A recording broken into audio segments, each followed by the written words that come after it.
Bonsoir à tous, lundi 10 mars, bienvenue dans le 7-8, votre édition d'information locale sur TV 78. Voici tout de suite les titres. Ça y est, Paris-Nice a quitté les Yvelines cet après-midi. Le départ de la deuxième étape de l'épreuve cycliste a été donné depuis Montesson pour rejoindre Bellegarde dans le Loiret.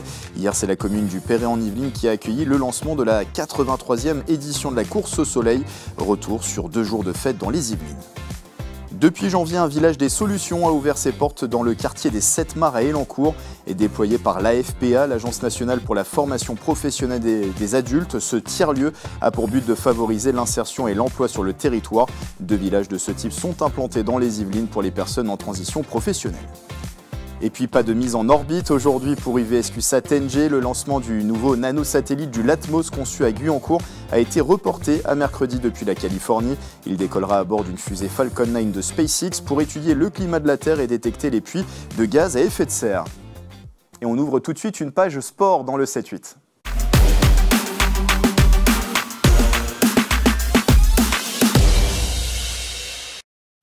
Après le Perret-en-Yvelines hier, c'est donc Montesson qui a accueilli aujourd'hui Paris-Nice. La deuxième étape de la course cycliste s'était lancée depuis la commune des Yvelines à la mi-journée pour se terminer à Bellegarde dans le Loiret en milieu d'après-midi. Reportage de Mickaël Enmidoro et de Patrick Jacques de Dixmude. Ce lundi 10 mars, c'est le départ de la deuxième étape du Paris-Nice. L'étape part depuis la commune de Montesson et c'est une grande première pour cette commune.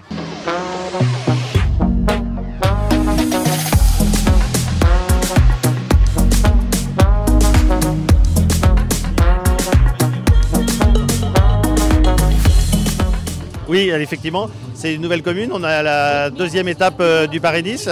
On n'a pas le soleil qu'on avait hier, mais on a encore beaucoup de monde, ce qui montre l'intérêt que peuvent avoir aussi tous les Yvelinois à venir voir cette belle course au soleil, sous la pluie, mais au soleil quand même. Ça apporte de la lumière et ça fait rayonner la ville, et ça c'est formidable. Et puis de voir autant d'enthousiasme, ça fait vraiment chaud au cœur. Et cette journée spéciale Paris-Nice à Montesson avait commencé dans un collège. Thomas Voeckler et Sandy Cazard, 2 anciens coureurs du Tour de France et du Paris-Nice, ont rencontré des élèves. Eh bien, c'était très agréable, hein. C'est toujours super sympa, les échanges, les questions sont toujours déjà d'une très bien préparées et puis très rafraîchissantes, j'ai envie de dire. Et puis voilà, très bienveillante et c'est toujours un moment super agréable. Oui, c'est toujours sympa les échanges. Moi, je trouve que c'est intéressant parce que c'est un bon rapport avec la vie de tous les jours. C'est pas que le sport, c'est pas que le cyclisme, mais c'est le sport en général. Ils expliquent en fait vraiment ce qu'ils font et on voit que ça leur tient vraiment à cœur et c'est très inspirant, je trouve. Ils étaient sympas et ils étaient très impressionnants aussi avec les anecdotes qu'ils nous ont racontées. Ils ont l'air d'avoir beaucoup d'expérience et c'est dommage qu'ils aient arrêté parce que j'aurais bien voulu les revoir encore sur un vélo. Et ils sont très nombreux ce lundi matin pour voir ces coureurs du Paris-Nice. Il y a plusieurs centaines de personnes qui se sont réunies autour du podium installé ici dans le centre-ville de Montesson. C'est extraordinaire parce que moi je suis déjà le Tour de France. Là je vois en direct les coureurs et en plus c'est des vainqueurs du Tour de France qui courent ici. C'est bien, ça fait longtemps qu'on attendait ça puisque ça démarrait souvent dans les Yvelines, à côté, à Houille, etc. mais jamais à Montesson. Je suis ravie que ce soit à Montesson.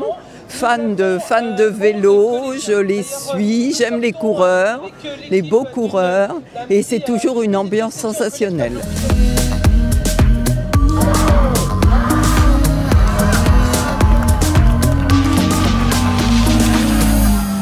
C'est terminé pour le Paris-Nice 2025 dans les Yvelines. Le départ vient d'être donné à l'instant depuis la commune de Montesson, une commune de 16 000 habitants.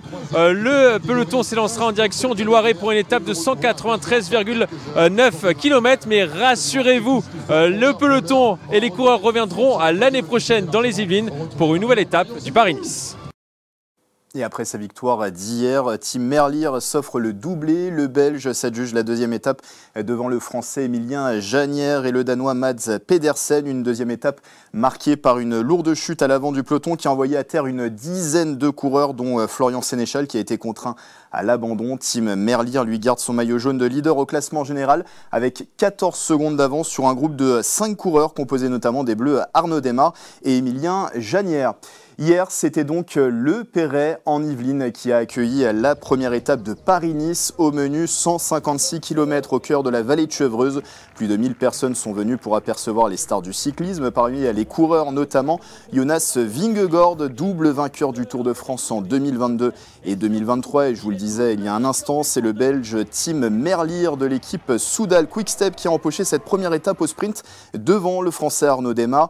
La réaction de Christian Prudhomme, directeur cyclisme chez ASO, l'organisateur de Paris-Nice, et aussi de Sandy Cazard, ancien coureur. Victoire logique du meilleur sprinter du moment, Tim Merlier, le champion d'Europe, le Belge. C'était un peu le favori dans les sprinters, c'est quand même le champion d'Europe qui a gagné, Tim Merlier. On a un Arnaud Démare qui a été deuxième, qui est pas loin. Moi j'aurais bien aimé que Arnaud puisse gagner cette étape, mais on a eu une très très belle journée. Donc encore, mais les Bleus ont reçu un grand soutien de la part du public. Parmi les chouchous des spectateurs, Julien Alaphilippe, bien sûr, présent sur Paris-Nice avec sa nouvelle équipe Tudor Pro Cycling Team. Le coureur n'était plus apparu sur les routes de la course au soleil depuis l'édition 2020. Et réaction au micro de Michael Elmidoro et de Patrick Jacques de Dixmude. J'ai pu signer des autographes et des maillots à des enfants, ça fait chaud au cœur. Ça fait plaisir d'être autant encouragé et j'espère faire une belle semaine. On voit un public heureux et tout à l'heure une course animée, bref, rien que du bonheur pour les amateurs de cyclistes et puis pour ceux qui aiment les beaux paysages, ils pourront se régaler en regardant leur télévision. C'est un double objectif, créer de l'animation dans les Yvelines, dans nos villages, dans nos campagnes, dans nos villes, mais aussi donner une belle image à l'extérieur à travers les merveilleuses images de France Télévisions. Quand vous voyez le sourire des gens, des grands fans de cyclisme, de voir le sourire des enfants, c'est évidemment un grand bonheur pour l'équipe municipale. Revivez le week-end de Paris-Nice dans les Yvelines sur notre site internet tv78.com avec notamment notre émission Bienvenue en Yvelines, enregistrée depuis le village d'animation de Paris-Nice, depuis le Perret en Yvelines.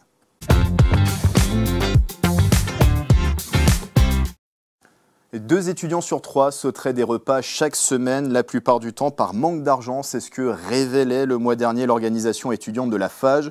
Pour faire face à cette précarité, le Secours populaire des Yvelines organise demain, mardi, son 7e marché pop. Ça se passe de 14h à 17h dans le bâtiment Vauban de l'Université de Versailles, 50 ans en Yvelines à Guyancourt.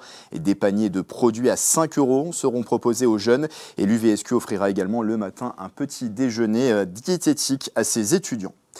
Depuis 2020, la FPA, l'Agence nationale pour la formation professionnelle des adultes, déploie des centres de villages de solutions. Le but, c'est de répondre aux problématiques d'insertion et d'emploi sur le territoire en réunissant des partenaires locaux au sein d'un même lieu. 2 villages ont récemment ouvert dans les Yvelines. Reportage à Élancourt de Clara de Frutos et de Mathilde Franco. L'Agence nationale pour la formation professionnelle des adultes a réussi son pari. Celui de proposer un tiers-lieu qui offre un accompagnement complet à des personnes en transition professionnelle. L'AFPA a appelé cette initiative le village des solutions. Le but, c'est de proposer au public d'accompagner la personne sur des parcours sécurisés. Il faut libérer les personnes de tous les problèmes qu'ils pourraient avoir autour d'eux. Une fois qu'on a libéré ces personnes-là sur les problèmes, les soucis qu'ils ont, ils peuvent se concentrer sur l'accompagnement, sur leur projet professionnel et sur leur formation. Donc l'AFPA est vraiment quelque chose qui peut offrir à des demandeurs une solution globale, d'où ce nom trouvé d'ailleurs de village des solutions, permet justement d'expliquer qu'on va appréhender de manière globale tous les problèmes qu'a la personne. Pour appréhender ces problèmes, chaque village répond à 8 thématiques. L'AFPA s'occupe de la formation, de l'accompagnement et de l'emploi, son cœur de métier. Les partenaires, eux, luttent contre d'autres facteurs qui pourraient devenir des freins dans le parcours d'insertion sociale et professionnelle, à savoir le logement, la santé, la parentalité, la mobilité et l'inclusion numérique. Puis en collaboration avec les acteurs locaux, chaque centre développe des solutions complémentaires et spécifiques. Par exemple, le village des solutions du centre AFPA à Élancourt a pour thématique l'économie sociale et solidaire.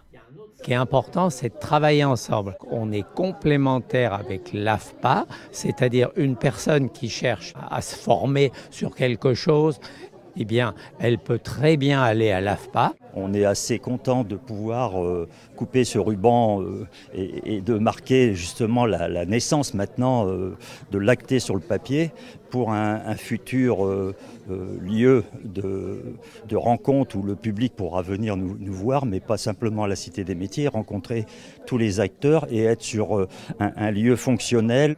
Dans les Yvelines, un autre village des solutions a vu le jour au centre AFPA de Mantes-Magnanville. Il a pour thématique l'industrie. Et puis avant de vous laisser, un lancement reporté, prévu ce lundi depuis la Californie. La mise en orbite du VSQ SatNG est reportée à mercredi matin. Ce troisième nanosatellite conçu à Guyancourt par les équipes du LATMOS va étudier le climat de la Terre. Il intègre également un instrument permettant la détection des gaz à effet de serre. Sa mission devrait durer au moins 4 ans. Voilà, c'est la fin du 7-8. Merci de votre fidélité. Dans un instant, Instant Sport suivi d'Authentique. Très belle soirée sur TV78.